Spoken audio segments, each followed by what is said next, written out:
What losing the love of my life has taught me. Life lessons and moving forward. So, welcome to my channel. This series is going to be, I suppose, a hodgepodge, like most creative things in my life, of whatever I want it to be, whether that be, a collection of photos, a podcast, a video here and there. But, this week is a podcast, I suppose. And it's something that I think is really important because a lot of people, not that I'm the, should I say, not that I'm not a guru of breakups. I've had a few, very honestly traumatizing ones, whether it was done in a traumatizing way or whether I was traumatized by it at all. Breakups have been significant to me, and so I've had, I will say, 3 that greatly impacted my life, and the last one being who I consider at times to be the love of my life.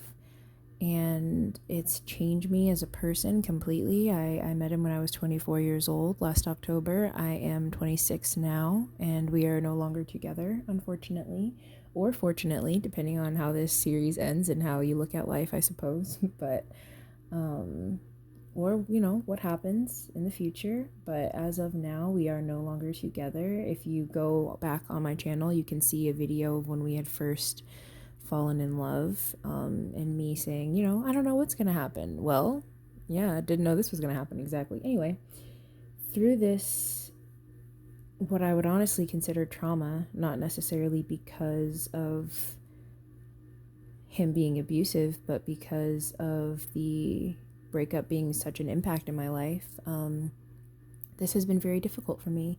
But in all honesty, most of my breakups have been. I would say I've had 3 significant ones, and this one was the most impactful, I suppose. Maybe just the most recent, but we lived together. We dated for about 6 months. That might sound silly that I'm so affected by it at 26 years old, but I started dating at 20 with the first boy that I ever kissed at 20, who went to my middle school. And he was my boyfriend for a few years, and we were supposed to get married, and we did not get married. We had lots of issues, but the main reason being that I was a virgin and not ready to have coitus. I was wanting to wait until I was married, which he was okay with at the time that we began dating. And I understand now as an adult woman that was a lot to ask of not to ask of a partner, but that was a lot to put on a relationship with someone who was not a virgin for their faith, wanting to be celibate for their faith, and was really just doing that for me, and who had experienced, intercourse previously. That was a lot, especially on a very stressful, new, confusing relationship. We were 2 very broken people from 2 very broken homes, and so long story short, that did not work out. Second relationship being a very short-lived relationship with someone who was a friend. I knew him when I was in my first relationship, but we very respectfully, would be on the other side of the room at a friend gathering and like not make eye contact or whatever. It just was very much like there might be something there, at least from my perspective. I think he might agree. There might be something there, but this is not appropriate. You're in a relationship, kind of thing. So that door was never opened. A while after my first relationship ended, that door was opened. I think about a year later. We dated for less than 6 months, I think, and it just was not the right fit at all. I think main thing being for me, he was different than I thought, and I was different than he thought, and we didn't like what we saw underneath, I guess. We were both like social, life of the party friends kind of thing, who, when our masks were off alone, we didn't like what was underneath them in each other, I suppose. And we both had a lot of our own things going on. I had a lot of personal issues happening with family and school and work and stuff. Like, it's not uncommon for me to have, and it just didn't work out. I don't think that it was right. I think he's as far as I know, he's in a healthy relationship now, and I'm really, really happy for him. I'm really happy for him. Yeah, I'm happy. That was, seriously, I don't mean that, and I don't mean that because I think I have to say it. I mean it because I really do, and I didn't at first, and that's unfortunate. But I'm just glad that I feel this way now. I think that those two relationships were actually two good examples, because one person, well, all three of these will be good examples, but the first man didn't listen to me until we broke up, and then realized that most of what I was saying that he thought I was mean was just me trying to help him, and help him live a higher quality life, and because I loved him and cared about him, and I wanted to see him do well, and I wanted to push him towards, being greater. I didn't think I was asking for really anything that was unobtainable or inappropriate. I'm sure there were some relationship things that maybe I could have let up on, but as far as what I expected of him as a partner or us providing a family, I was willing to have him stay at home or go to school while I provided, once I finished my graduate studies, or whatever. Long story short, there were a lot of things that I think were, him getting his license or him getting his GED. Like, there were a lot of things I didn't feel was like, I'm not saying you need to go get a master's degree or maybe even a bachelor's degree, but maybe you're very smart, I think you could, maybe do a trade or do whatever you want to do. I love you. Just let's have a family, and I'll figure it out. Your mom will live with us. Like, that was kind of our plan. And then second relationship, so with the first relationship, I'll say he realized after we broke up, but it was too late. There was too much pain and I couldn't go back, which is pretty rare for me, to be honest. I loved him very much. I think about him still pretty often, and I couldn't do it to myself, and he said that he couldn't ask me to, in the end. Sorry, still kind of sucks. I don't know where he is, what he's doing. I assume he's back, in my hometown area. But he went down a bad path after we broke up, and that was very painful to experience. And so I will say that with the second relationship, when we blew up for a lot of the same reasons, I'm not good at hearing someone say they want something and not supporting them through it. I'm a very motivated person, often or sometimes to a fault. So it's really hard for me to be sitting in someone's bedroom playing video games and eating goldfish, and they're like, I wish I had $1,500, and I'm like, you could if you would get another job or get promoted or go back to school. I don't just want to sit there and talk about how we want something. I want to help you get it if you want it, if that makes sense. If you're not happy, I want you to have it. If you can't afford this or if you can't afford that and you want to, let's make a plan, even if it involves me getting another job, and you help, supplement that by keeping the house a little cleaner, or, if we live together or something, or, you cook more meals or something. Let's figure this out as a unit. That's kind of my thing. But I think often in the beginning of relationships, especially, that's too much, and it scares them away, and they just want to have fun. They just want to have a fun girlfriend. They're not looking for a life coach. And I used to love a project. I'm getting kind of too old for that now, but I used to love a project. He listened to me after, and I'm happy for him. And now that I've experienced someone not listening to me and things going south, I prefer things to go north, whether it's with me or not. So I really am happy for him, and understanding of the fact that we were not right for each other, but maybe we were put in each other's lives for a reason. And we ended up being okay in the end and still able to talk to each other and stuff. So that was probably one of the best and healthiest ex relationships I've ever had. And then with my third relationship, it was terrible. It was terrible, and especially because we lived together. and I had just moved across the country alone, and he told me he would be my everything, and he took care of everything, and it just all blew up, and he kept telling me to go home and visit my family and be with my people. And I remember one time we were walking down the stairs together of his apartment, and well, the apartment we shared with a very weird roommate, which I'm sure you'll hear more about later. um, we were walking down the stairs together, and I tripped, and I'm kind of laughing, haha, I'm quirky, I'm goofy, that's my thing. And he kind of like looked disgusted, or should I say turned off, and he was like, yeah, you need to get yourself together, like you need to go home and see your family or something, or reconnect to your body, because you are off balance. Look at you, you're tripping everywhere. You can't even walk down the stairs right. That's how like off balance your life is right now. You need to get yourself together. And he was right. Maybe I'm wording it in a way that's a little more aggressive or, judgmental than he meant it, but it's hard to say that something is toxic when it is true.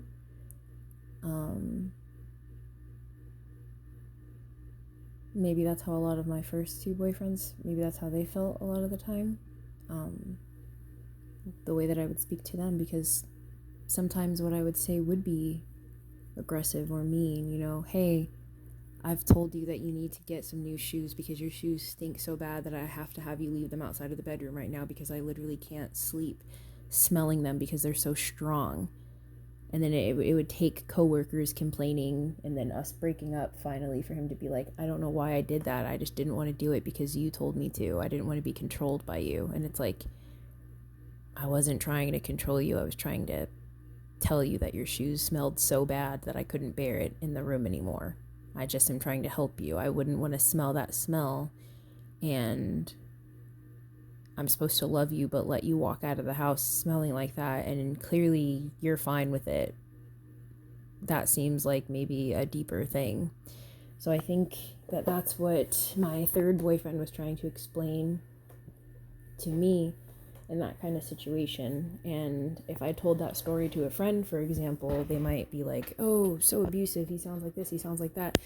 He was true though. I was miserable. I was so lost. It had maybe a portion to do with our relationship, but I was so lost. I didn't know what I was doing. I didn't know where I was going. I was off balance. He was right. He was right. So, there were a lot of things like that. He was a cool football player, in high school. I'm sure a lot of the women wanted him. He was beautiful and still is, and funny and charismatic, and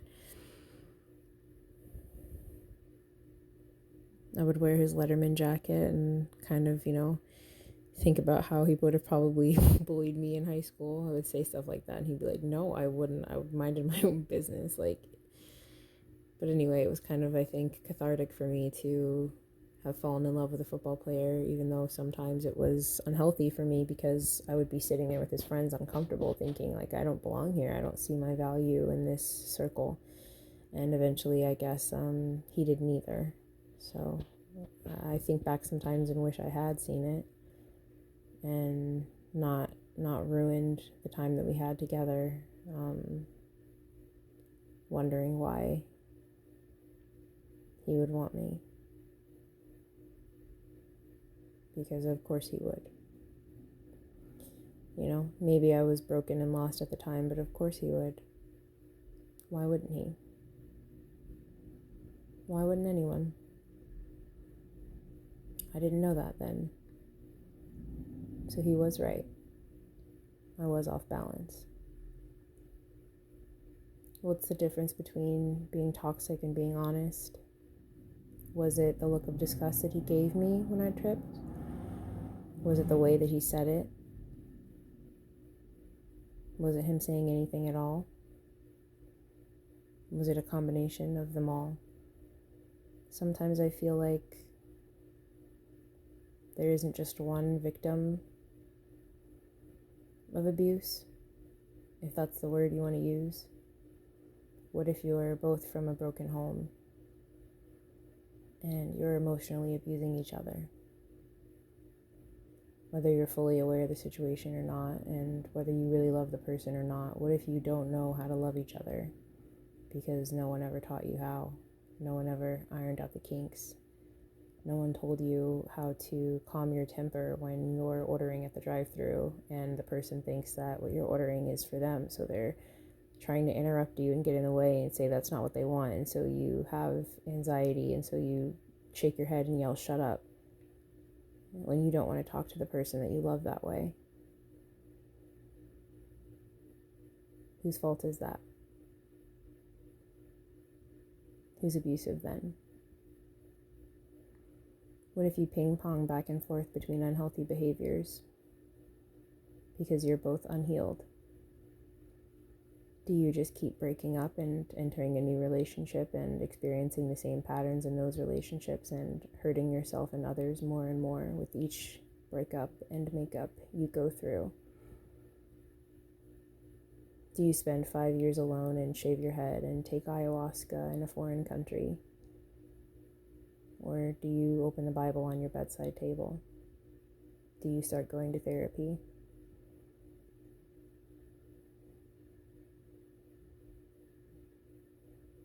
Do you go to couples therapy?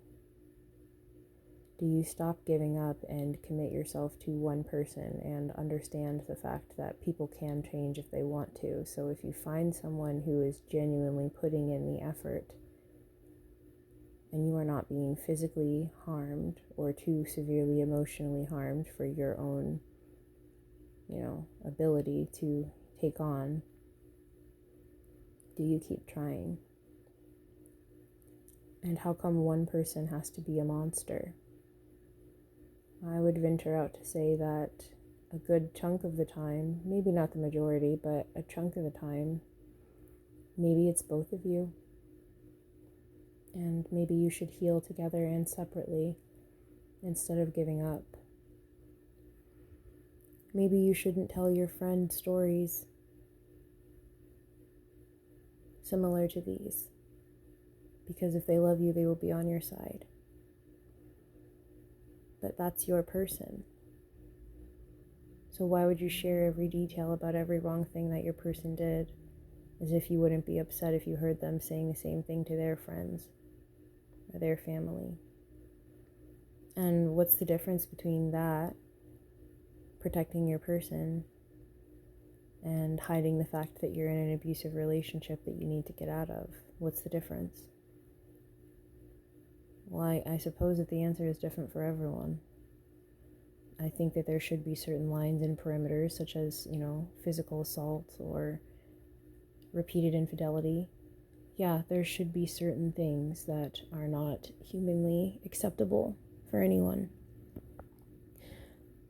But seeing the woman you love tripping over herself because she can't stop tripping over her tongue or her anxiety or her brain waves, being disgusted by the confusion that's consuming her,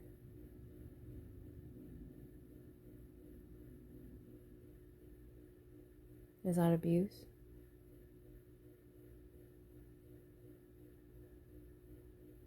Maybe it is. I just wish that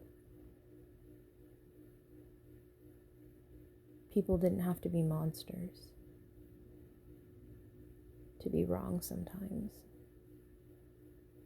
I'm sure I've been someone's monster, unfortunately. And I have to accept that. But I'm sure my loved ones wouldn't want to accept that about me. I know that I've changed a lot of my behaviors that have hurt other people, and I regret so much pain that I must have caused to so many people. So, am I a monster too? For insisting that my first boyfriend changed his outfit before we went to dinner with my friends. Or was I being honest? Was I being controlling? Or was I being a good girlfriend? A lot of the times our loved ones, because of their love for us, are hindered and can't give us appropriate advice. So that advice that should be given from someone who can objectively look at things, and in my opinion, probably a counselor or a clergy member at church. It probably should be them, because your friend loves you. And yeah, there are friends who can see both sides, especially from my experience, married people who've been in long-term relationships. They can say, yeah, he didn't give you the perfect gift for that day, for example, but those kinds of things are learned over time. You know, drop the fact that he's just a generic example. Drop the fact that he's, never mind, I'm not gonna lie, it's not a generic example, it's about a specific person. He knows who I'm talking about. You know, drop the fact that he's never going to, like, accept the fact that he's never going to leave that toilet seat down. Like, maybe he'll do it 2 out of 5 times when he remembers, but just drop it, let it go. Life's too short. Maybe you will have friends who are like that, and those are the people that I try to get advice from. But every once in a while, I would let someone sneak in and convince me that solvable problems were ticking time bombs. And at the time, they were. And so that's the end of this episode. It's just an example of the type of themes that I would like to talk about in this series. It will include things like mental health, trauma, childhood abuse, relationship advice, relationship experience, just me sharing my experiences, and maybe I'll have a guest or two on here or there, and they'll share theirs. And I think it's just good to have these kind of conversations and make them human, because I'm tired of getting advice that makes it seem like I'm in love with a monster when I'm in love with a good and bad person, depending on the day, the hour, the minute. Just like a lot of people are, just like I've been. People aren't perfect. People are going to do things. People have seen patterns and adapted to those patterns and learned those patterns. Sometimes people want to be good people, they just don't know how. That doesn't mean that we have to be with them, but doesn't mean that we have to leave them. Food for thought. Food for thought. Anyway, thank you for joining. Next episode should be a video. We'll see. Let me know. You can DM me, comment, whatever, if you have any specifics of things that you would like to hear. And there you go. Well, we'll talk next week, I guess. I'm getting a little excited about this series, so it might happen more than once a week, but we'll see what happens when it happens. Thanks for listening.